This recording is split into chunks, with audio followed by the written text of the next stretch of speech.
How you guys and girls doing today? It's Timson918. What's going on, y'all? Welcome back to the channel. It has been a while, man. In this video, I'm just talking about the two main reasons why I think Elden Ring is so popular.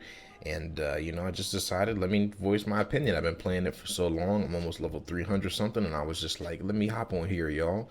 How y'all been, man? I know it's been a while on this channel, man. I've been busy, but what is going on? So, y'all, let's get right into it. The two main reasons why I think that Elden Ring is popular and separates itself from the other Dark Souls games. Now, I have to, start this off by saying that I haven't played the other Souls games, so, this is just purely opinion. But the two main reasons, the very first one is that it gives you the option to play the way that you want. I've noticed within my short time of playing this game, it being part of the Souls series, that a lot of Souls players and stuff like to play Souls games a very particular way, and they're very upset when they see other people playing the way that they wouldn't play. And one thing I've noticed, of course, with all the Soul games is that they're extremely tough. And Elden Ring being my first Souls game, it for me is extremely tough. It kicked my ass for the very first, 20 to 30 in-game hours. I was struggling. It's the first game I've ever played that made me rip a t-shirt in half, and it just pissed me off. But I guess if there's one thing I'd say that separates Elden Ring from the other Souls games is that you can, if you want to, decide to play, with nothing but a damn club or a torch, and you can run around and be a level 1 grub and do nothing but parry and dodge all day and go for like a no-hit run, right? Or you can decide to grind it out and get to the highest levels, get the best armor and the best weapons and things like that, and then come back and 2 or 3 shot bosses. And you can do things like spawn in, certain spells or incantations. You can bring in summons. I know a lot of people within the community were saying summons shouldn't be in the game. Even some people were saying that it definitely should be, and it was the deciding factor on whether or not they played. But the thing is with games like Dark Souls, right, or Elden Ring or other games like that, right, is that these games are tailored to a certain audience. And what ends up happening with games like, I'm just going to name a few: Mortal Kombat, Street Fighter, Tekken, For Honor, games like this, right? They have that initial hype when they first come out. Then what happens after a time is the game all of a sudden starts slowing down to where there's only a certain amount of people, right? People like to scream and say, oh, the game's dead, the game's dying, this, that, and the third. It's not on Twitch, it's not on YouTube anymore. And it's not that the game is dying.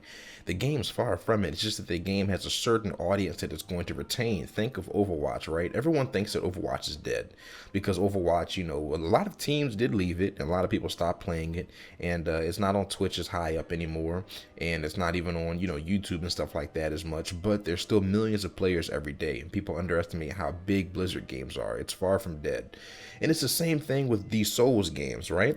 Like, these Souls games are just like the fighting games I mentioned, where people will get on it when it comes out, and then everyone's going to be on it because it's hype at the moment, and it's the brand new thing, and the graphics look cool, or maybe they added some new feature, and then eventually the community is going to end up disappearing slowly because people realize, holy shit, I got it because it was popular, but this game is, some people will say it's ass, but it really isn't. It's just difficult. So then that just leaves the majority of people, or the small minority of people, who are going to stay on the game and actually grind it, whether it's with Elden Ring, like I said, grinding and making that decision. I'm going to have to play this for several hours every single day until I get to a level where bosses don't matter, or I'm going to have to get so good at dodging and parrying that I'm just cracked. But with Elden Ring, they remove that, right? Like, with Elden Ring, that's not a thing. Like, that's an option. Like I said, if you want to play that hardcore, realistic Souls experience and push yourself to the limits, only level yourself up to a certain point and then go after all the bosses, you can. But if you want to use summons, and you want to use rivers of blood, and you want to use different kind of weapons, and you want to grind the game 8 or 9 hours a day and rune farm until you're level 300 or 400, you can do that too. And I think that's what made it mainstream. That's the first major reason right there, that it made the game blow up. It catered to a bigger audience, which is a good thing. You know what I mean? It's definitely a good thing. It got people to play the game. And like I said, I've never touched a Souls game, but this has honestly got me thinking that I'm going to end up playing, all of them. I might just start off on Dark Souls 1 and 2, 3, Bloodborne, Sekiro and all everything like that. So that's the first reason. The second reason I think that it blew up, and this is probably the biggest one, right, is that it feels like the developers made the game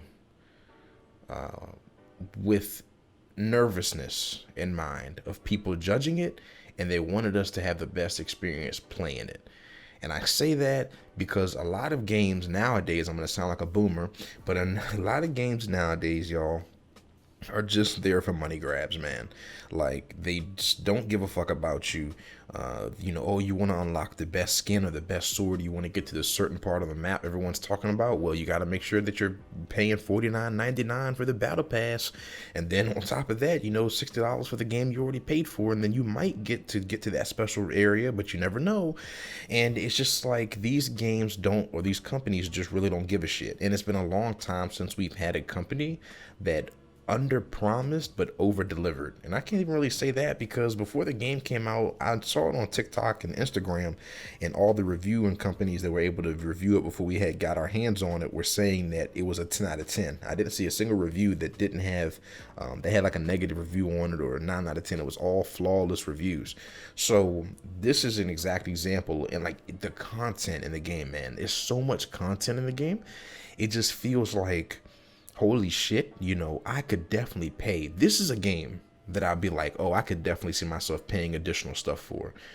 Paying $60 for this was a steal. You know what I mean? Like, I could see, them rightfully charging DLC to get certain skins in this game, or to go to secret boss fights that, for example, Melania or Radon and shit like that. Like, because they're so well designed and so wide, it's just crazy to think about the level of perfectionism that went into this, man. Like, it's absolutely insane. And when the DLCs come out and stuff like that's a no-brainer.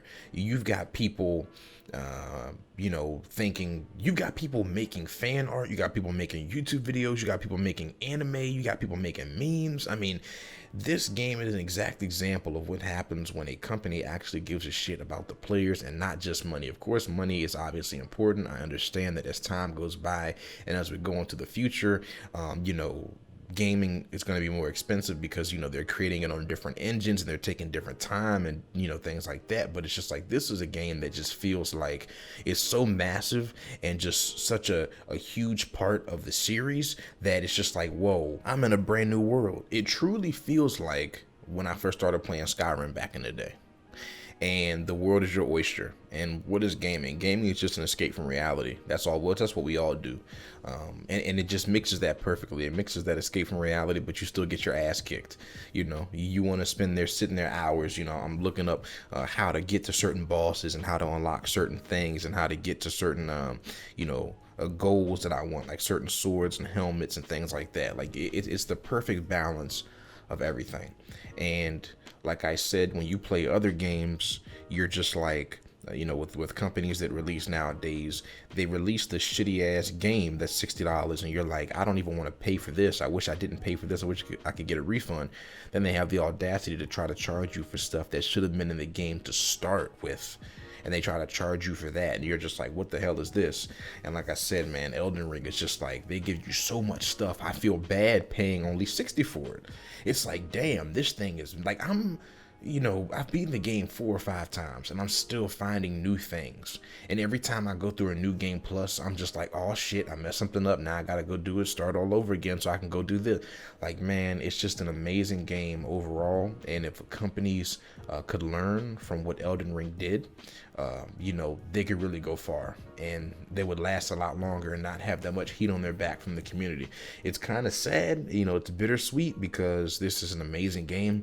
And people are wanting to savor it because this might be the last time that we get a good game like this in a while. But that is it for this video, y'all. Just wanted to share my opinion on the game and, shed some light on what I think is the main reason why Elden Ring has gained so much popularity. Let me know, y'all, down in the comments what kind of builds y'all are running. You know, how you playing the game. Are you a dex build, strength, magic? Man, I've been thinking about doing a magic build, and if y'all are interested in it, man, I could definitely just start uploading content. I've got some recorded clips I might upload, but just wanted to make this little video, y'all, and I'll catch y'all on the next one. Simpson918 out of here.